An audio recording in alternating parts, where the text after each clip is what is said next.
अमित एक मध्यम वर्गीय परिवार का लड़का था। वह बचपन से ही बड़ा आज्ञाकारी और मेहनती छात्र था। लेकिन जब से उसने कॉलेज में दाखिला लिया था, उसका व्यवहार बदलने लगा था। अब ना तो वो पहले की तरह मेहनत करता और ना ही अपने माँ बाप की सुनता। यहाँ तक कि वो घर वालों से झूठ बोलकर पैसे भी लेने लगा था। उसका बदला हुआ आचरण सभी के लिए चिंता का विषय था। जब इसकी वजह जानने की कोशिश की गई तो पता चला कि अमित बुरी संगति में पड़ गया है।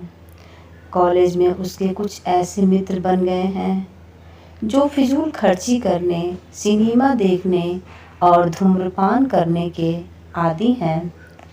पता चलते ही सभी ने अमित को ऐसी दोस्ती को छोड़ पढ़ाई पर ध्यान देने को कहा, पर अमित का इन बातों से कोई असर नहीं पड़ा। उसका बस एक ही जवाब होता, मुझे अच्छे बुरे की समझ है। मैं भले ही ऐसे लड़कों के साथ रहता हूँ, पर मुझ पर उनका कोई असर नहीं होता। दिन ऐसे ही बीतते गए और धीरे धीरे परीक्षा के दिन आ गए। अमित ने परीक्षा में ठीक पहले कुछ मेहनत की, पर वो पर्याप्त नहीं थी। वह एक विषय में फेल हो गया। हमेशा अच्छे नंबरों से पास होने वाले अमित के लिए ये किसी जोरदार झटके से कम नहीं था। वह बिल्कुल टूट सा गया।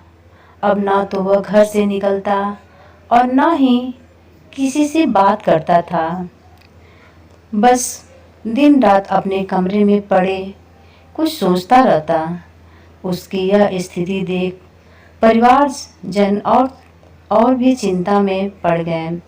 सभी ने उसे पिछला रिजल्ट भूल आगे से मेहनत करने की सलाह दी, पर अमित को तो मानो सांप सूंघ चुका था। फेल होने के दुखों से वो उबर नहीं पा रहा था। जब ये बात अमित के पिछले स्कूल के प्रिंसिपल को पता चली तो उन्हें यकीन नहीं हुआ।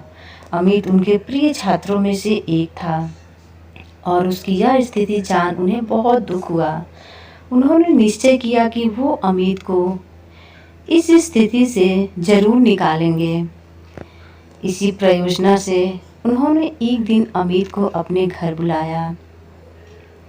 प्रिंसिपल साहब बाहर बैठे अंगीठी ताप रहे थे। अमित उनके बगल में बैठ गया। अमित बिल्कुल चुप था और प्रिंसिपल साहब भी कुछ नहीं बोल रहे थे। 10-15 मिनट ऐसे ही बीत गए, पर किसी ने एक शब्द नहीं कहा। फिर अचानक प्रिंसिपल साहब उठे और चिमटे से कोयले के एक धधकते टुकड़े को निकाल मिट्टी में डाल दिया। वह टुकड़ा कुछ देर तो गर्मी देता रहा, पर अनंतः ठंडा पड़ गया, बुझ गया। यह देख अमित कुछ उत्सुक हुआ और बोला, प्रिंसिपल साहब, आपने उस टुकड़े को मिट्टी में क्यों डाल दिया? ऐसे तो वो बेकार हो गया। अगर आप उसे अंगीठी में ही रहने देते तो वो अन्य टुकड़ों की तरह वो भी गर्मी देने के काम आता।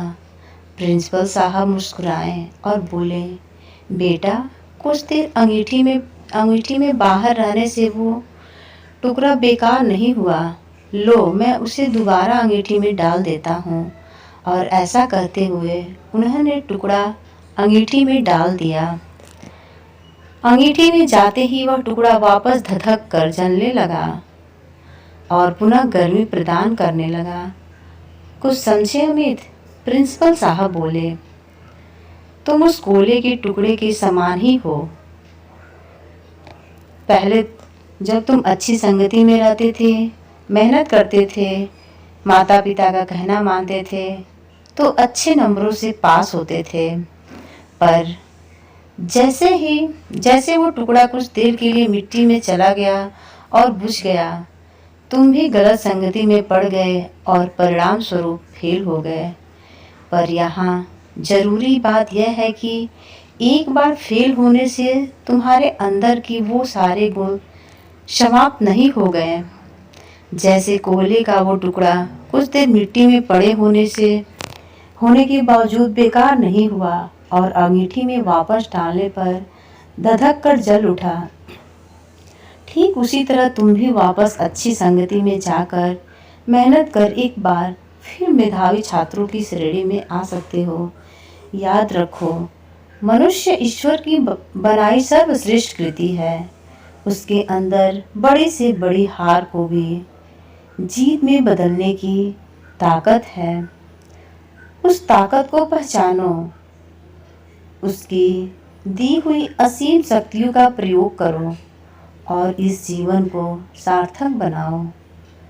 अमित समझ चुका था कि उसे क्या करना है। वह चुपचाप उठा, प्रिंसिपल साहब के चरण स्पर्श किए और निकल पड़ा अपना भविष्य बनाने। तो दोस्तों, कोयले का ये टुकड़ा स्टोरी आपको कैसी लगी? अगर अच्छी लगी हो प्लीज़ मेरे चैनल को सब्सक्राइब करें, लाइक करें और कमेंट करें।